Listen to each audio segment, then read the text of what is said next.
Time goes by so slowly, and time can do so much. Are you still mine? Is a good way to set the tone for the love story that I want to cover here today and the tone-deaf performance that takes place within it. I needed a break from the Unabomber's horrific, despicable attempts at nonfiction writing, not to mention the stupidity and hypocrisy of his counterproductive crimes. Imagine that, devoting your whole life to a series of crimes that actually proves the opposite of what you were going for. That's our smartest monster. Do-do-do-do-do-do. Boop. So to take a break from that, I unwound to a much more satisfying and comforting domestic abuse case. Domestic abuse is sad for both sides of it. The victim, obviously, for having their trust betrayed by someone that they're giving the benefit of the doubt to and then taken advantage of, but also for the abuser. It's sad for them, too, that the baby that they started off as, they could have matured into anything, a valuable member of society who leaves the world a little bit better of a place than they started off with. But instead, they just became a cancer on the organism of their immediate surroundings by turning on that species and taking advantage of its trust, which is the lowest thing anyone can do, is just betray the trust of someone who trusts them, to put it in the simplest possible way. It's the lowest thing you can do, and obviously a lot of negative stuff is going to be said about Amber Heard, but I really hope that she can become an example of a reformed domestic abuse villain, really, because that's what's worse than a villain who tries to spin the story as they are the hero and the victim, by the way, which is impossible. You can't be the hero and the victim. But a question occurred to me as I wanted to share some of the observations that I made while going through this trial of Johnny Depp versus Amber Heard. And the question that occurred to me is, how do you make an alcoholic, drug-abusing, absentee father sympathetic? Stand him next to Amber Heard. Now, for that description that I just pigeonholed Johnny Depp into, alcoholic, drug-abusing, absentee father, I think based on everything that came out in the trial, he's doing okay with it. He seems to take a lot of pride in being a good dad. But a middle-aged man still trying to live the teenage fantasy rock star lifestyle, spending 14 to 17 hours a day on movie sets in other countries. Maybe he's doing a good job while he's there for the kids. I don't know, maybe they're grown up by now, but for the time that we're talking about here in this trial, he seems to have done a good job while he was there, but still he was setting a bad example. They can't follow his example, even if they tried. What, 1 in 100,000 people that tries to have that kind of a life is going to do it? No matter how qualified they are, it's still just up to serendipity in the end. So he didn't exactly set the best example. He wasn't there for most of the time, but he does seem to have an emotional attachment and took a lot of pride in how well he did as a father for what he did. So I'm not he wasn't as bad as Amber Heard's team made him out to be. Although it was very frustrating to see everyone that Johnny Depp's team brought onto the stand to testify in his favor.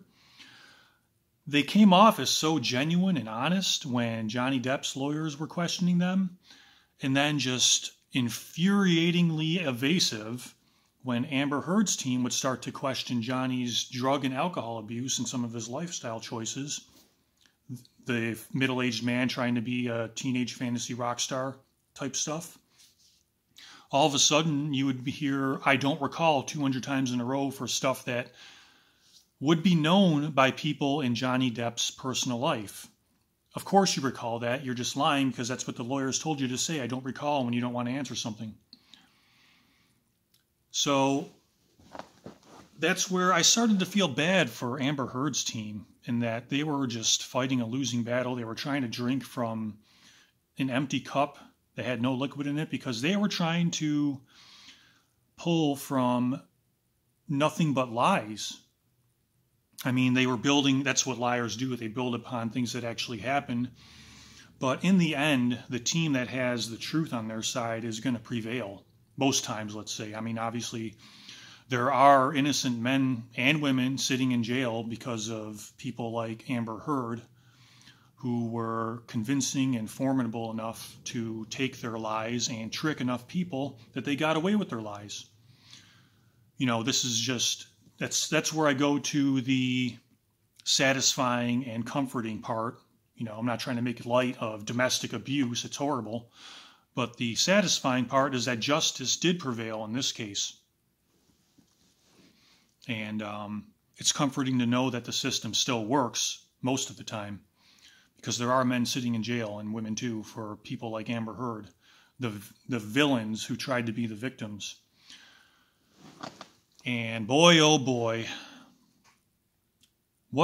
that's the good thing about everyone having a camera and everyone, you know, wasting away their days staring at videos of other people, is that we do have a greater awareness of the tricks of old. People are going to have to get sneakier, obviously, as the technology advances.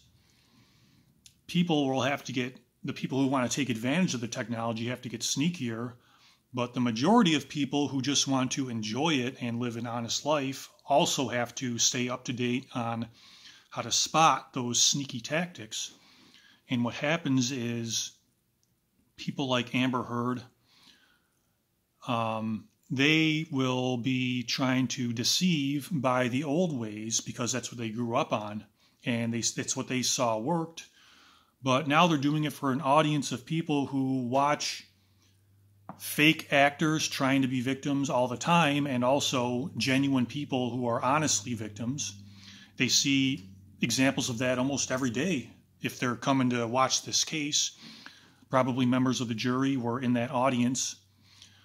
And we can tell bad acting from good acting more so than in the old days, where, you know, people might be seeing a performance that Amber Heard put on the stand, and that was the only acting they ever saw, or at least were aware of. And, you know, in their everyday life, you don't see that, and they're not seeing it on TV either. They just watch movies and TV shows back in the day and say they can tell the difference between good and bad acting then. But now almost everyone is a production team with their social media channels. There's what, millions of outlets out there, millions of people who are technically in the entertainment industry. I mean, even this can be considered that. For as unprofessional and unqualified as I am doing this, I'm still something of an entertainment thing, for lack of a better word. But what really stood out to people is that Amber Heard's, she really gave it her all. You know, you got to give her an A for effort for the performance she put on. But what occurred to me, the way that I can say it in a way that I hadn't really seen anyone else say it, is that this would have been Amber Heard pretending to be a victim of domestic abuse on the stand as she told the story, where I think she was drawing from things that really happened from between her and Johnny Depp, but she just added the seasoning of she was the victim. Like, she'd tell 90% of the true story, and then she would add on the abuse. And where she failed was in adding on that fictional abuse of Johnny Depp towards her. And that's where the bad acting comes in, because it betrayed the person that she really is.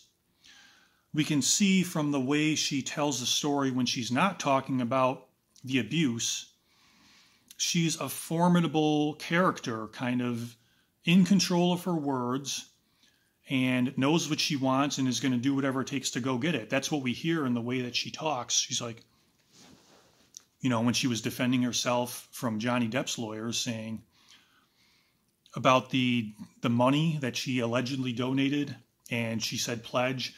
I have pledge and donation are synonymous to me. I pledged the amount, which to me is a donation. You know, she doesn't waver. She has a full-throated performance of her opinion. But so then that's when it conflicts with when her team questions her about abuse, and you really see that she had rehearsed her performance beforehand. She knew what was coming from her. You know, this happens all the time. As a layman, I'm aware of this, that the lawyers rehearse what they're going to go over before the trial happens, so they're prepared for it. And you can tell that Amber, even though it didn't make sense within the flow of the trial, and I think Johnny's team intentionally disrupted that flow to show how phony her performance was, and it worked perfectly because she would be talking about a similar event of abuse with Johnny's team and be saying that same full-throated, in control of her voice performance of, I'm talking about the man who abused me for 6 years. I'm talking about the man who beat me up. But then when her team, Amber's team, would question her about the same thing, it would come out more like, he came in the room and he took the bottle. I don't know. And it's like she's trying to force out emotions that weren't there. Like I was saying, trying to drink from the empty cup. It's like, I want a drop of liquid. Give me the liquid, please. I'm sorry. Nothing's coming out. No emotions are coming out because they're not there, because it's drawing from things that didn't happen. And it's bad acting. It might be good in a movie where they can edit and cut and go back and forth between other actors who are doing well, but it's just forcing out something that's not there. And also, we've all seen plenty from social media, like I said earlier. We've seen plenty of instances of real victims of domestic abuse and other crimes, victim impact statements, how the average person sounds when they are recalling a traumatic event that changed their life in ways that they didn't want it to. They are trying to tell their story. They're trying to tell their story, and they're interrupted by the emotions that overtake them and interrupt their telling of the story. And they get embarrassed. And, you know, they apologize. They're trying to cover up. And it's embarrassing because, you know, I can't even really do. It's easy to imitate Amber Heard's forcing out of the emotions. I'm sorry. And she wants all the cameras to pick her up. She wants the jury to see her. She actually looks them directly in the eye while she's performing and trying to force out tears. She might have gotten one tear out of the maybe an hour of cumulative time that she was fake crying. And she's scrunching up her face and she's putting up the tissue, but it's mostly dry. There might have been some tears out of embarrassment, but what we really get out of that is that she's trying to force out emotions, whereas actual victims are trying to tell the truth and are interrupted by the emotions, and they apologize. And they, you know, because that's embarrassing. No one wants to be the victim of abuse. And like admitting that story that they were the victim, it's like admitting someone else got the better of them. Someone else took advantage of them. They were less than the other person, which is the feeling that you get from being a victim. It's that someone else got the better of you, when in reality, if you're a victim of abuse, you're actually a better human being than the abuser. They are below you. That's why they had to abuse you, because they just lowered themselves to the lowest common denominator of just taking advantage of someone who trusts them, which any idiot can do. You don't need any intelligence to take advantage of someone that trusts you and go against the pattern of your everyday life. That's what a loser, moron, immature, you know, let's be nicer about it. An undeveloped brain, immature emotions person, can you tell them pedestrian, would just take advantage of that, because to them that's a little victory in their life, because they feel helpless to overcome their own obstacles in their own mind and overcome the things in their life. They don't know, they haven't figured out how to deal with that stuff yet, so it just comes out as abuse. And we hear all those accounts of Amber, like running after Johnny. She wouldn't let him go. She would clawing at him and hitting him. And the real contrast is in when they played where Amber tried to catch Johnny being abusive, but it's really her that comes off as abusive, where Johnny's just trying to stay out of it and get away from the argument and back away from the fight. And Amber is trying to force it on him and get him going again and keep it going, because she wants what she wants, and she's going to go get it. And in this case, she wanted to be a victim of abuse. She wanted Johnny Depp to abuse her, is what we heard from those tapes, the recordings that she made. She's in control of her voice. She might be getting emotional, but she doesn't know how to deal with that. So she resorts to the lowest common denominator of abusing him, because she can't get what she wants. So it just comes out as anger and rage. Whereas Johnny's been around the block a few more times, and he's dealt with abuse before, and he knows, even though he fell victim to it again in his middle age, he dealt with it since he was a kid, and he knew how to just get away from it, just let it go. That's the way to deal with an abusive person, is you don't give them any more fuel, because if you fuel them up by responding to them, you just keep them going. And obviously it's more complicated than that. I'm not going to get into all that stuff. But in this case, Amber was the one who couldn't deal with her emotions, couldn't figure out how to get what she wanted from Johnny, because sadly she probably was a victim herself. I know her team made that statement that she was abused as a kid, and maybe she was, and that's sad if she was, and if that affected her mind and stunted her mental and emotional growth to where she knew nothing else but to become an abuser herself. The satisfying irony out of it is that Amber Heard, her whole mission statement was that she wanted to be a public figure representing a domestic abuse victim. And through this trial, she ended up becoming a public figure representing domestic abusers. She's the abuser, and she's the public figure now representing that. And even worse, the public figure representing a domestic abuser who tries to paint their victim as the villain. But thankfully the truth came out, and what's most important now, like I alluded to earlier, she has a daughter, and I think she did that, like Vince McMahon wore the neck brace to his steroid trial to get sympathy. And also, there was a true crime story that I heard about years ago where a woman actually got pregnant to get sympathy from the jury. Poor kid. I think that's what Amber Heard did here. She got pregnant to have a kid just to get sympathy in this trial. And it didn't work, because the truth came out. She was the abuser. She tried to paint her victim as the villain. She's the villain. She's even worse for the way she tried to handle it.